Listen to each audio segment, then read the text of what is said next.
Hello, everybody. Mr. President. Are any questions? How was the golf tournament? Very good. Because I won. It's good to win. You heard I won, right? What Did was you your hear I score, won? sir? Just to back it up over there. So on. What's your I handicap like these to win days? very low. I have a very low handicap. Okay, let's go. Sir, Chinese foreign Back up a little. Sure. The Chinese Foreign Ministry said that the market has spoken when asked about the tariffs. What do you make of The that? market has spoken when they look at the fact that we have $1 billion trade deficit. When you look at the trade deficit that we have with certain countries, way over $1 billion per country. But with China, it's $1 trillion. And we have to solve our trade deficit with China. We have $1 trillion trade deficit with China. Hundreds of billions of dollars a year we lose with China. And unless we solve that problem, I'm not going to make a deal. Now, I'm willing to deal with China, but they have to solve their surplus. We have a tremendous deficit problem with China. They have a surplus of at least $1 trillion a year. I think it's like $1.1 trillion. And I want that solved. And no other president's taken it on. I had to take it on the last time. Then we had a rigged election. No other president's taken it on. And so China is, they say the market's spoken. China is right now taking a big hit because everyone knows we're right. They have to pay tariffs because otherwise we have a surplus, and they have a surplus with us that is not sustainable. Mr. President, And we're talking about $1 trillion, you know that, right? We're not going to lose $1 trillion with the privilege of buying pencils from China. on the idea of crashing the markets on purpose, there's been some speculation, partly because of the video that was posted on Truth Social, that there was some sort of deliberate effort on your part to have the market sell off. Can you talk about that? No, that's not so. But I do want to solve the deficit problem that we have with China, with the European Union, and other nations. And they're going to have to do that. And if they want to talk about that, I'm open to talking. But otherwise, why would I want to talk? And as you know, because of the tariffs, we have $7 trillion already committed to be invested in the United States, building auto plants, building chip companies, and all sorts of companies are coming into our country at levels that we've never seen before. Biden had nothing coming in. This was a dead country with Biden. He didn't know what he was doing. And that's now been proven at least. Because this weekend, you talked to a lot of leaders this weekend. Can you tell us, sir, were there any deals made? I spoke to a lot of leaders, European, Asian, from all over the world. They're dying to make a deal. And I said, we're not going to have deficits with your country. We're not going to do that because to me a deficit is a loss.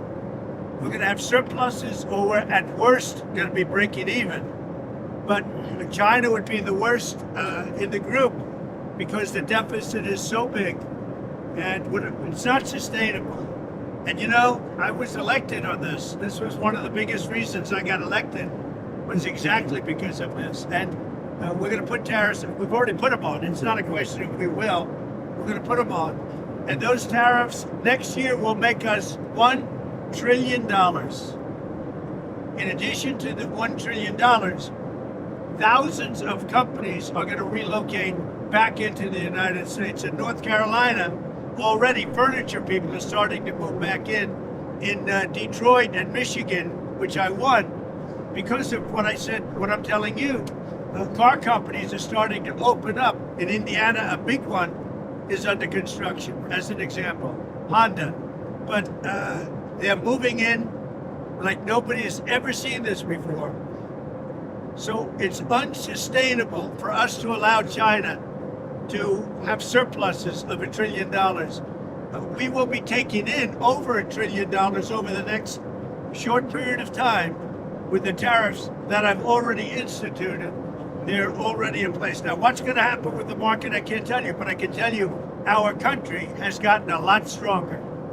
And eventually, it'll be a country like no other. It'll be the most dominant country economically in the world. Mr. President, Which is what it should be. is there a Trump put though? Is there pain in the market? At some point, you're unwilling to tolerate this idea of a Trump put. Is there a threshold? I think your question is so stupid. I think it's I don't want anything to go down. But sometimes you have to take medicine to fix something. And we have such a horrible, we have been treated so badly by other countries because we had stupid leadership that allowed this to happen. They took our businesses, they took our money, they took our jobs, they moved it to Mexico, they moved it to Canada, they moved a lot of it to China, and it's not sustainable. We're not going to do it. Now we have hundreds of billions of dollars that's pouring into our country. On a monthly basis, it's pouring, it's already started because I put tariffs on. And eventually it's going to straighten out and our country will be solid and strong again. Elon Musk has said he hopes for zero tariffs between the U.S. and Europe. Is that a place you'd like to also get to? Well, the problem is that Europe has made a fortune with us. You know, Europe also has had a tremendous surplus with the United States. Europe has treated us, it's a little smaller, but they've treated us very, very badly. China has, but Europe has also. Europe has been very, very bad to us. Europe has taken our leaders for a ride. They don't take our cars. They don't take our food products. They don't take anything. And we take their cars, Mercedes, Volkswagen, BMW. You know, we take their millions of cars. They take no cars. They don't take our farm product. They don't take anything. Europe's treated us very badly. We put a big tariff on Europe. They are coming to the table. They want to talk. But there's no talk unless they pay us a lot of money on a yearly basis. Number one for present, but also for past. Because they've taken a lot of our wealth away, and we're not going to allow it to happen. Sir, have you talked to any tech leaders over the weekend about the tariffs? Yeah, I talked to the biggest in the world. I talked to the biggest of them all. Many of them, but I've talked to, I would say 4 or 5 that are considered the biggest. They don't, you know what they said? We don't blame you. Who did you talk to? I don't want to say. I'll put it out. I may give it to you. NVIDIA CEO? I have to find out if they mind. You know, I don't know if that was a confidential call or not, but we had 5 or 6. I've spoken to many countries. They all want to do, just so you understand the power of what I'm doing. Every country is calling and being very solicitous of us. Very, very nice. They're being very nice. And we have to be able to justify. This is not sustainable. The United States can't lose $1.9 trillion on trade. We can't do that and also spend a lot of money on NATO in order to protect European nations. We cover them with military, then we lose money on trade. The whole thing is crazy. And I got elected on that basis. We explained it. You know, the American people understand it a lot better than the media. But the media understands it. And much of the media writes correctly about it, I must say. Sir, Okay. Sir, when are the next set of talks with Russia and who will participate and where are we in terms of making progress in terms of peace? We're talking to Russia. We'd like them to stop. I don't like the bombing. The bombing goes on, and every week thousands of young people are being killed. And it's a horrible thing that should have never started, would have never started if I were president, 100%. On the tariffs, is it a negotiation Who are you now? with? Bloomberg, sir. Is it a negotiation or rules of the road? Go ahead, another question, please. Sir, About TikTok. She has too many questions. Sir, about TikTok, there was a report that there was about to be a deal, but China changed its mind because of the I'd tariffs. say it was largely true. The report is that we had a deal pretty much for TikTok. Not a deal, but pretty close. And then China changed the deal because of tariffs. If I gave a little cut in tariffs, they'd approve that deal in 15 minutes. Which shows you the power of tariffs. Mr. President, former New Hampshire Governor Chris Sununu is saying that he'll win the open Senate seat in New Hampshire and that he has no doubt you'll support him if he runs. Is that true? True. I told him. He came to my office, came to the Oval Office, and met with Chris Sununu. And I support him fully. I hope he runs. He's been very nice to me over the last year or so. But no, I hope he runs. I think I'll win that seat. Sir, when we get into late summer, early fall, and people are doing their back-to-school shopping, do you think they'll have inflation to worry about at that point? I don't think inflation's going to be a big deal because if you look at me, I took in hundreds of billions of dollars. This is not new to me. I took in during my 4 years hundreds of billions of dollars from China. And we also took in a lot of money from other countries, but in particular China, because it was just getting started. And we had no inflation. Who had inflation was Biden. Biden had the worst inflation in the history of our country. I had no inflation. We had a perfect country. We had no wars. I ended them all. I defeated ISIS. Everything was good. And then when this numbskull got in, as they really call themselves now, numbskulls. But when he got in, bad things happened to our country, including our open border. And now we're doing very well with, we have the best numbers on the border that we've ever had. Speaking of the border, have you talked to Attorney General Pam Bondi recently about the cases going on with the deportations? Yeah, sure. It's really sad when you think that Biden allowed millions of people to come in, and if they find one, now I will tell you, the one, somebody said he's a member of MS-13, not Tren de Aragua. He's a member of MS-13, and therefore he should immediately be brought back. Well, MS-13 is just as bad as Tren de Aragua. So they say, oh, we made a mistake because he's not with them, he's with MS-13. Bring him back, bring him back. MS-13 is a very bad group. Sir, how concerned? Maybe as bad, actually. How concerned are you about the measles outbreak? There was another fatality today, and what else would you like to see in terms of the response? Well, I think they're doing reports on it.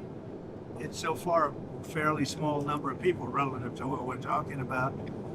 Something that people have known about for many, many years. I mean, measles has been, this is not something new. And we'll see what happens. But certainly, if it progresses, we'll have to take action very strongly. El Salvador's president said on X that he'd been invited to the White House on April 14th for a working visit to discuss Tren de Aragua and MS-13 and other ways we can support each other, the U.S. and El Salvador. I was curious if you could expand more on what some of these other ideas you have for El Salvador. Well, I think, you're in the way of that camera, by the way. You should at least say that the camera operator should probably say that she's shooting the back of your head, I don't know why she doesn't say it. I have to say it instead. I have great respect for him. I know him. I've known him for a long time. He's a young leader, and he's very tough on crime. Very, very tough on crime. And in their system, their prison system, they spend a tiny fraction of the money that this country spends. So, but he is coming in, I don't know when, but he is coming in sometime over the next couple of weeks. What are you and Prime Minister Netanyahu going to speak about tomorrow? We're going to talk about trade, and we're going to talk about the obvious subject. You know what the obvious subject is. Do you have any news for us on the obvious I'm subject? trying to do trade just to keep it down. There's a lot of things going on with the Middle East right now that have to be silenced. We had no problem with the Middle East. Everything was done. We had no problem with Iran. We had no problem with anybody. And then you had October 7th. And that was all because Iran, as you know, was not giving money to anybody because they had no money. Now they have a lot of money. So we'll see what happens. Go back to El Salvador. The president there said he would be willing to take American citizens in the federal prison population. Is that one of the ideas you're going to be discussing? Well, I love that. If we could take some of our 20-time wise guys that push people into subways and that hit people over the back of the head and that purposely run people over in cars, if you would take them, I'd be honored to give them. I don't know what the law says on that, but I can't imagine the law would say anything different. If they can house these horrible criminals for a lot less money than it costs us, I'm all for it. But I'd only do according to the law. But I have suggested that, why should it stop just at people that cross the border illegally?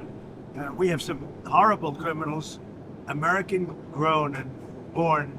And if we have somebody that bops an old woman over the head, if we have somebody that is in jail 20 times and goes back and shoots people all over the place and then has a bad judge or a bad prosecutor that do nothing about him, all they worry about is politics, they don't worry about that. I think if we could get El Salvador or somebody to take them, I'd be very happy with it, but I have to see what the law says. Okay, what else? Can you say, did you agree to lowering tariffs for any of the countries that you No, spoke no. to today? So we can What say- you understand, Jennifer, you have to understand this. We have massive surplus countries that we're dealing with. we have massive deficits. We've got to straighten that out because you can't continue to be that way. It's been that way for years now, and it can't go on any longer. And we're the piggy bank. We have all the advantages. Forget markets for a second. We have all the advantages. We're going to straighten out. We're going to become a wealthy nation again, wealthy like never before.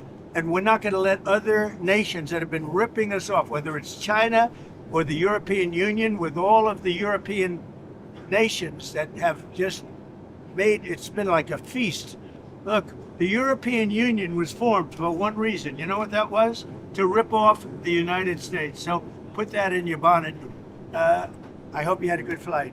Have a good time. Thank you for your time, Mr. President. Bye, guys. We'll see you tomorrow.